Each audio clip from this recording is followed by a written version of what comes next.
ארץ פסטורלית ויפה, בתים צבעוניים, פאבים שמחים.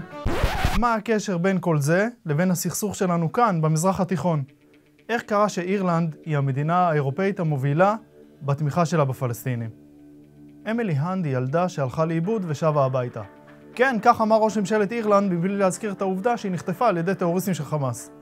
בינתיים הוא התפטר, אך בביקור בארצות הברית נתן הסבר לאמפתיה לפלסטינים. Leaders often ask me why the Irish have such empathy for the Palestinian people. And the answer is simple. We see our history in their eyes. נבחרת הנשים של אירלנד מסרבת לדחוץ את הידיים של שחקניות נבחרת ישראל. Earlier today, Ireland's female basketball team disgraced itself by refusing to shake the hands of their Israeli opponents, and they also refused to line up at centre court for the national anthems. דגלי פלסטין בכל מקום, תמונות של יאסר ערפאת בפאבים האירים. מה קורה כאן? כדי לנסות להבין, בואו נזכור רגע, בקצרה, את ההיסטוריה של אירלנד.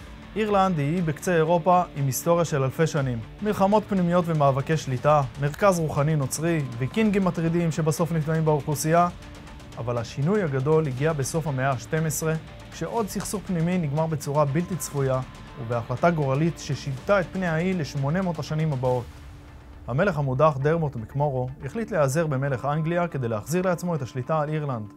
הוא לא תיאר לעצמו שהכוחות האנגלים שסייעו לו יחליטו שבעצם מתאים להם לספח את האי היפה הזה ממלכתם ולנשל את האירים מבתיהם.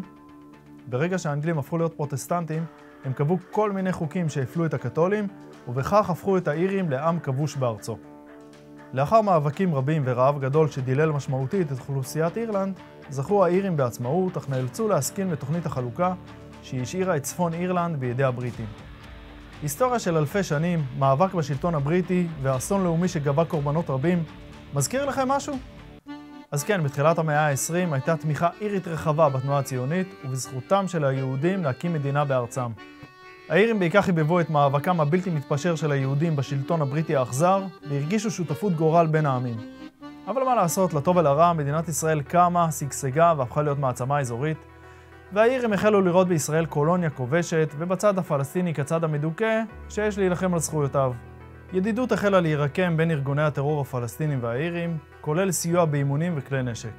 בנוסף לכך, חיילים אירים רבים שירתו בכוח יוניפיל בדרום לבנון, ופגשו לא פעם את הצד הלא נכון של הרובים במטוסים של צה"ל וצד"ל במספר תקריות וחילופי אש, וזה מה שהם זוכרים מישראל. למרות הסכמי השלום באירלנד, הקשר העמוק שנוצר עם הפלסטינים עדיין קיים. שימו לב לתמונת הפרופיל של נשיאת מפלגת שין פיין, מרי לו מקדונלד, עם הדגל הפלסטיני ברקע. Israel's actions are not defensive.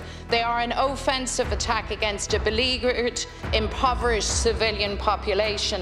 It is the horrible crescendo of occupation, annexation and apartheid. אגב, נכון להיום, לאחר התפטרות ראש הממשלה, המפלגה שלה זוכה לתמיכה רחבה, והיא מועמדת די מובילה לראשות ממשלת אירלנד בבחירות שהתקיימו שם בשנה הקרובה. אם יצא לכם לטייל באירלנד, אתם לא תרגישו עוינות, כי את האירי הממוצע, כל זה לא ממש מעניין. הם בעיקר עסוקים כרגע ביוקר המחיה ובקונפליקט לגבי מדיניות ההגירה, שהגיעה לשיא לפני מספר חודשים במהומות בלב דבלין. לא מעט אירים מתחילים לאבד סבלנות. Their flag hanging off O'Connell Bridge. This is Ireland. Ireland belongs to the Irish people.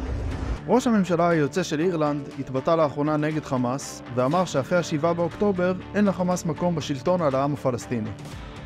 אז האירים לא באמת נגדנו, הם פשוט רוצים שנחיה פה בשקט ושלום. ומי לא? ומה יקרה אם בשנה הבאה בבחירות באירלנד מפלגת שין פיין תזכה ותעמוד בראשות הממשלה? נצטרך להמשיך לעקוב.